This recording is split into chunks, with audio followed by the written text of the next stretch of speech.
और अब आज के दिन की सबसे विशेष बात, आज भाद्रपद शुक्ल पक्ष की पूर्णिमा तिथि और सोमवार का दिन है। पूर्णिमा तिथि आज पूरा दिन पूरी रात पार करके कल सुबह 5:24 तक रहेगी। आप लोगों को पता ही है कि भाद्रपद शुक्ल पक्ष की पूर्णिमा से 16 दिवसीय श्राद्ध प्रारंभ होते हैं, लिहाजा आज से श्राद्ध की शुरुआत हो गई है और आश्विन महीने की अमावस्या को यानी 6 अक्टूबर दिन बुधवार को श्राद्ध समाप्त होंगे। श्राद्ध को महालय या पितृपक्ष के नाम से भी जाना जाता है। बता दूं कि श्राद्ध शब्द श्रद्धा से बना है, जिसका मतलब है पितरों के प्रति श्रद्धा भाव। हमारे भीतर प्रवाहित रक्त में हमारे पितरों के अंश हैं, जिसके कारण हम उनके ऋणी होते हैं और यही ऋण उतारने के लिए श्राद्ध कर्म किए जाते हैं।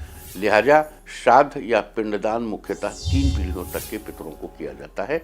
पितृपक्ष में किए गए कार्यों से पूर्वजों की आत्मा को तो शांति प्राप्त होती ही है, साथ ही ये तर्पण करने वाले को भी, कर्ता को भी पितृण से मुक्ति प्राप्त होती है। हमारे धर्मशास्त्रों के अनुसार मृत्यु के बाद जीवात्मा को उसके कर्मानुसार स्वर्ग या नरक में स्थान मिलता है। पाप पुण्य क्षीण होने पर वो पुनः मृत्युलोक में आ जाती है। मृत्यु के पश्चात पितृयान मार्ग से होती हुई पितृलोक में होती हुई चंद्रलोक जाती है।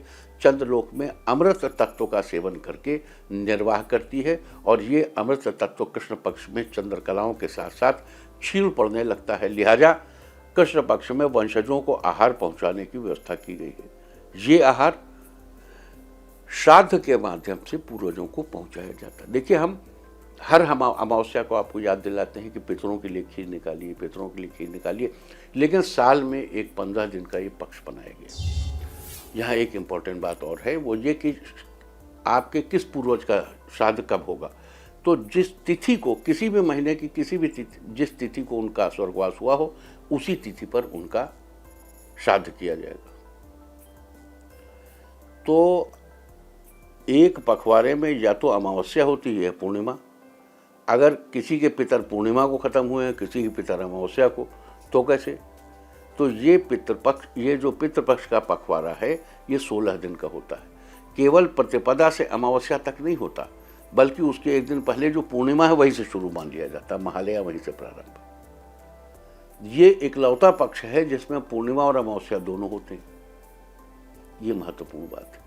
तो ये थी श्राद्ध से जुड़ी कुछ अहम बातें। और अब बात करते हैं आज पड़ने वाले नक्षत्र की। आज पूरा दिन पार करके भोर 4:02 तक पूरा भाद्रपद नक्षत्र रहेगा। 27 नक्षत्रों में से पूरा भाद्रपद 25वां नक्षत्र है। पूरा भाद्रपद नक्षत्र के स्वामी देवगुरु बृहस्पति। इसकी राशि कुंभ है और मीन है। यह नक्षत्र 2 राशियों में फैला हुआ है। वनस्पतियों में इसका संबंध आम के पेड़ से है। लिहाजा जिन लोगों का जन्म पूरा भाद्रपद नक्षत्र में हुआ हो, उन लोगों को आज पूजा अवश्य करनी चाहिए और उससे बनी चीज़ों का सेवन करने से बचना चाहिए। आज के दिन ऐसा करने से आपको शुभ फलों की प्राप्ति अवश्य होगी। ये थी चर्चा पूरा भाद्रपद नक्षत्र की। और अब बात करेंगे पितृपक्ष यानी श्राद्ध के दौरान विभिन्न तिथियों पर किए जाने वाले श्राद्ध के बारे में। किस तिथि को किनका श्राद्ध किया जाता है और उसे श्राद्ध कर्म करने वाले को क्या फल मिलते हैं, ये सब हम आपको अभी बताएंगे। देखो, पूर्णिमा तिथि का श्राद्ध तो आज ही किया जाएगा। आज उन सबका श्राद्ध किया जाएगा जिनका स्वर्गवास किसी भी महीने की पूर्णिमा को हुआ हो। आज पूर्णिमा के दिन श्राद्ध करने से श्राद्ध करने वाले को और उसके परिवार को अच्छी बुद्धि, पुष्टि, पुत्र पौत्रादि ऐश्वर्य की प्राप्ति होती है। प्रतिपदा तिथि का श्राद्ध कल यानी 21 सितंबर को किया जाएगा। कल उन लोगों का श्राद्ध किया जाएगा जिनका स्वर्गवास किसी भी महीने के कृष्ण या शुक्ल पक्ष की प्रतिपदा को हुआ हो। इसे प्रौष्ठपदी श्राद्ध भी कहते हैं। प्रतिपदा तिथि का श्राद्ध करने वाले व्यक्ति की धन संपत्ति में वृद्धि होती है। द्वितीया तिथि का श्राद्ध 22 सितंबर को होगा। इस दिन द्वितीया तिथि में उन लोगों का श्राद्ध किया जाएगा जिनका स्वर्गवास किसी भी महीने के कृष्ण या शुक्ल पक्ष की द्वितीया तिथि को हुआ। द्वितीया तिथि में श्राद्ध कर्म करने से व्यक्ति को हर तरह के सुख और साधन प्राप्त होते हैं। तृतीया तिथि का श्राद्ध 23 सितंबर को होगा। तृतीया तिथि में उन लोगों का श्राद्ध किया जाएगा जिनका स्वर्गवास किसी भी महीने के कृष्ण या शुक्ल पक्ष की तृतीया को हुआ हो। तृतीया तिथि में श्राद्ध करने से व्यक्ति को शत्रुओं से छुटकारा मिलता है और समस्त कष्टों से मुक्ति मिलती है। चतुर्थी तिथि का श्राद्ध 24 सितंबर को किया जाएगा। चतुर्थी तिथि में उन लोगों का श्राद्ध किया जाएगा जिनका स्वर्गवास किसी भी महीने के कृष्ण या शुक्ल पक्ष की चतुर्थी तिथि को हुआ हो। इस दिन चतुर्थी तिथि को श्राद्ध करने से व्यक्ति को शत्रुओं से होने वाले अहित का पहले से ही ज्ञान हो जाता है कि शत्रु क्या करने वाले। आप उसी हिसाब से अपनी रणनीति बना लीजिए। और अब बात करते हैं पंचमी तिथि के श्राद्ध की। पंचमी तिथि का श्राद्ध 25 सितंबर को किया जाएगा। पंचमी तिथि को उनका श्राद्ध किया जाएगा जिनका स्वर्गवास किसी भी महीने के कृष्ण या शुक्ल पक्ष की पंचमी तिथि को हुआ। पंचमी में एक खास बात और है कि जिन लोगों का देहांत अविवाहित अवस्था में हो गया हो, यानी कि शादी से पहले ही हो गया हो, उनका श्राद्ध भी इसी दिन किया जाएगा।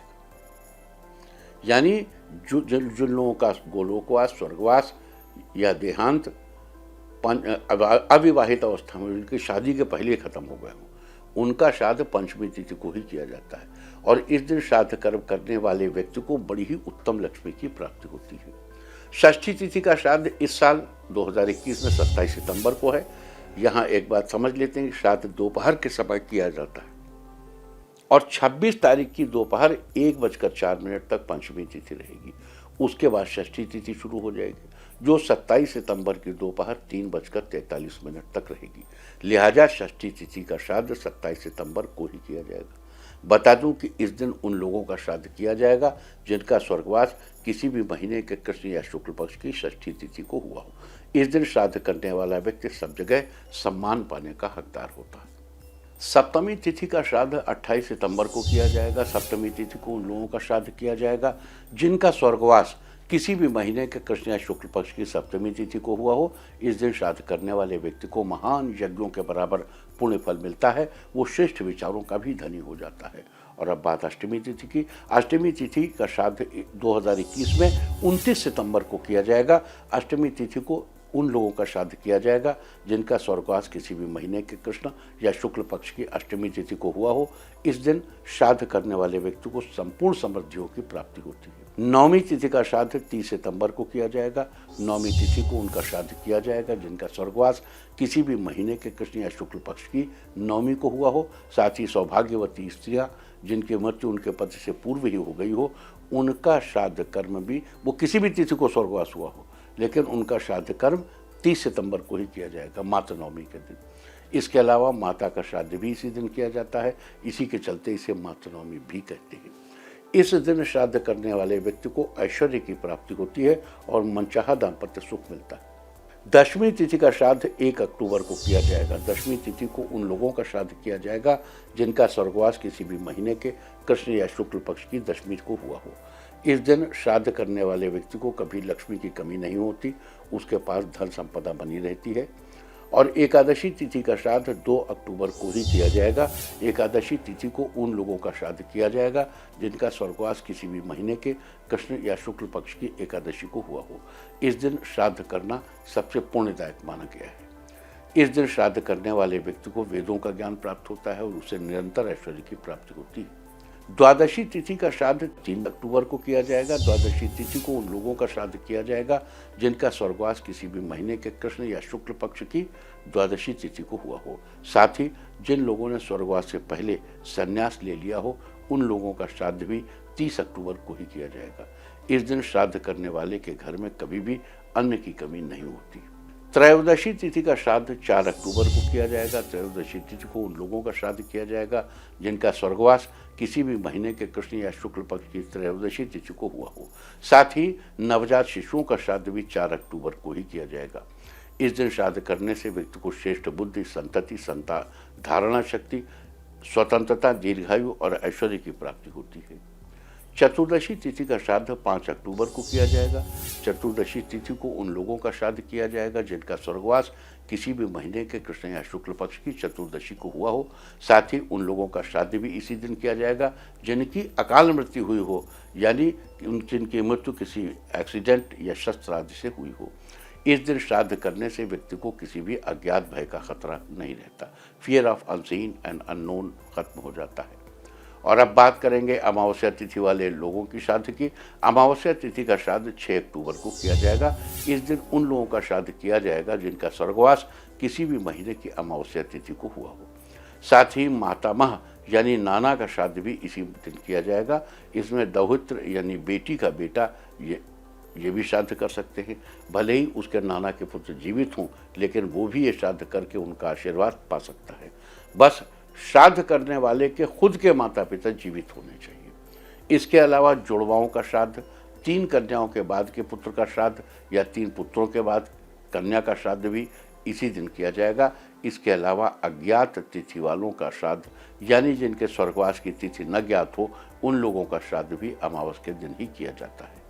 साथ ही पितृविसर्जन और सर्वपैत्री भी इसी दिन मनाया जाएगा और अमावस्या के श्राद्ध के साथ ही इस दिन महालया की भी समाप्ति हो जाएगी। इस श्राद्ध को करने वाला व्यक्ति अत्यंत सुख को प्राप्त करता है। तो ये सारी चर्चा थी पितृपक्ष की। उम्मीद है कि आने वाले 16 दिनों के दौरान इस चर्चा का फायदा जरूर उठाएंगे। इंडिया टीवी हर वक्त हर जगह डाउनलोड करने के लिए सर्च करें India TV news Google play store या ऐप स्टोर पर।